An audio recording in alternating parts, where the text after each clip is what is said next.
Dobrodošli v najbolj razburljivi, trenutno najbolj razburljivi rubriki Klepeta ob kavi, in sicer rastlina meseca. Vse okrog nas žubori, bohti, dogaja se, vsak dan so spremembe, predvsem v odtenkih zelene, in vsak dan je tudi priložnost in možnost, da si pripravimo kaj iz narave, da začnemo sodelovati z naravo in da upoštevamo biohacking zdravja po matrici narave, ki vsekakor vključuje tudi nabiranje divjih rastlin.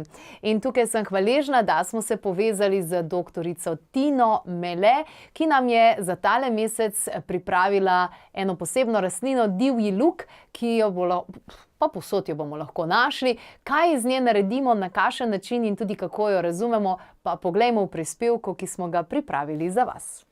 Lepo pozdravljeni. Meseca aprila, ko travniki še malo bolj ozelenijo, nas poleg regrata, ki ga večinoma verjetno vsi poznamo in nabiramo, na travnikih čakajo tudi divji luki. Pri nas obstaja nekih 10 do 15 vrst divjih lukov, in kako jih prepoznamo? Točno določanje vrste je tudi za botanike včasih težavno, vendar to niti ni tako pomembno. Lahko pa zgleda tole takole na travniku kot neka trava, ampak če pogledamo pobližje in celo morda izpulimo, vidimo, da nas najbolj spominja na por. Tako da, ko najdete na travnikih nekaj, kar je podobnega divjemu poru, je to eden izmed divjih lukov. Če niste sigurni, pa seveda povonjajte, poskusite in ne boste mogli zgrešiti tega okusa. Divji luki so kulinarično zelo zanimivi. Meni so zelo všeč, ker imajo malo bolj intenziven okus kot por, a še vseeno ne toliko morda kot čebula, in jih lahko v prehrani uporabljamo, kjer bi dodali por, kjer bi dodali čebulo. Tukaj si bomo potem kasneje pogledali, imamo en tak namaz, ki je lahko tudi omaka iz divjega pora.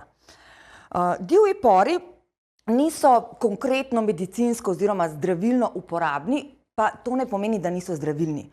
Vsebujejo tako kot česen, njihov sorodnik čemaž, ki ga verjetno tudi poznate, vsebujejo žveplove spojine, ki delujejo antiseptično, ki pomagajo pri prebavi, ki pomagajo pri presnovi holesterola, tako da je vsekakor koristno vključiti luke, divje ali navadne luke v našo prehrano.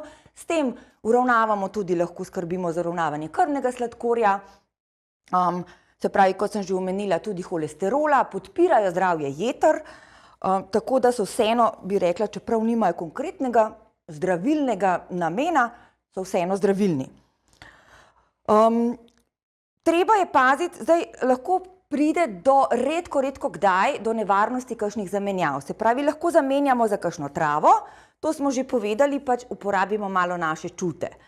Lahko pa, zadnjič smo se pa pri nabiralcih pogovarjali, da lahko zelo podobno izgleda mlad jesenski podlesek, ki se najbolj bojimo, da bi ga zamenjali z čemažem, zato se vseeno kar pozanimajmo. Vsekakor pa, če dobimo tako čebulico, ne moremo zgrešiti, jesenski podlesek nima take čebulice. Zdaj pa recept za pripravo takega namaza. Naberemo nekaj divjih lukov. Še to bi omenila. Jaz imam tukaj divje luke nabrane s čebulico, tudi zato, da se pokaže, da smo res sigurni. Vsekakor jih je pa bolje nabirati, da morda s kakšnim nožkom odrežemo, da čebulica ostane. Tako bomo varovali naravo in poskrbeli, da bo naslednje leto v okolici naredi ene takele mini čebulice, da bo v okolici zraslo še veliko novih divjih lukov in tudi ta čebulica niti ni uporabna. Največji del okusnosti in zdravilnosti se skriva v tem zelenem delu. Se pravi, jaz sem tukaj naredila, da sem malo navadne čebule popražila divji por, dala zraven kislo smetano, sol, poper in to je to.